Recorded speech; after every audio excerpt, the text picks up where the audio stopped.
बिस्मिल्लाहिर्रहमानिर्रहीम। अस्सलाम वालेकुम मेरे प्यारे प्यारे व्यूवर्स, कैसे हैं आप? उम्मीद करती हूँ आप खैरियत से होंगे। मैं हूँ नसरीन और आप देख रहे हैं ईटिंग गुड। तो व्यूवर्स, आज हम मटन के गोश्त से अखनी बनाएंगे, जो आप ईद पे भी बना के इसे सेव कर सकते हो। तो चले हम इसे बनाना शुरू करते हैं। मेरे पास गोश्त है मटन का, 2-2.5 पाउंड होगा ये। अब हम इसे एक पतीले में डाल के बॉयल करते हैं और 1.5 गिलास हम इसमें पानी का डाल के 1 टीस्पून हम इसमें नमक डाल देंगे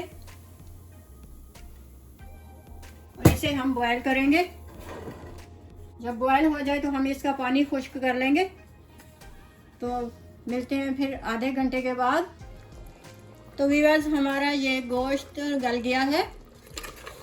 अब इसमें थोड़ा सा पानी है, हम इसे खुश्क कर लेंगे। पानी बिल्कुल हमने खुश्क करना है। तो पानी खुश्क हो जाए, इसके बाद मैं मिलती हूँ फिर।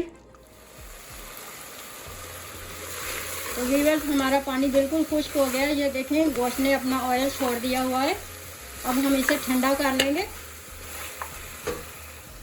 तो व्यूअर्स, हमारा गोश्त अब ठंडा हो चुका है। अब हम इसे एक प्लेट में निकाल लेंगे।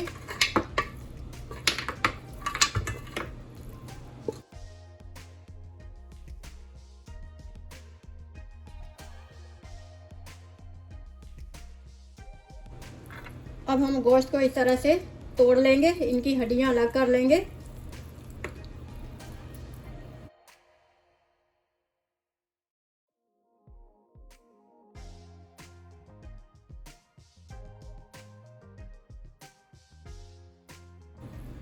इस तरह से हमने सारा बोटियों को हमने तोड़ लेना है। अब चाहें तो ऐसे भी खा सकते हैं, रोटी के साथ भी बहुत मज़े का लगता है।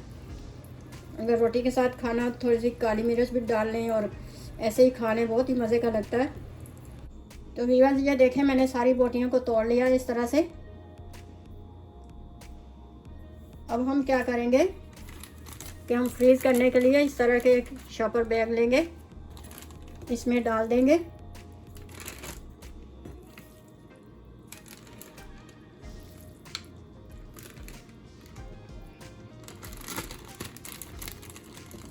ये मैं आधी डाल के रख रही हूँ आप लोगों को दिखाने के लिए।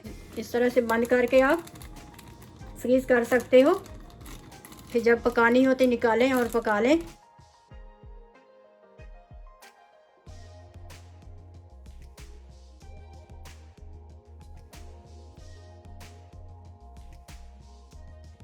ये देखें, मैंने शॉपर में डाल दिया है, जिपर बैग में। अब हम इसे फ्रीज़ कर देंगे। तो आप भी ज़रूर ट्राई कीजिएगा, इस तरह से आप ईद पे बना के रख सकते हो। व्यूअर्स, मेरी वीडियो अच्छी लगे तो लाइक करें, सब्सक्राइब करें और बेल आइकन को क्लिक करना ना भूलें। तो मिलते हैं फिर अगली वीडियो में एक अच्छी सी रेसिपी के साथ। तब तक के लिए अल्लाह हाफिज़।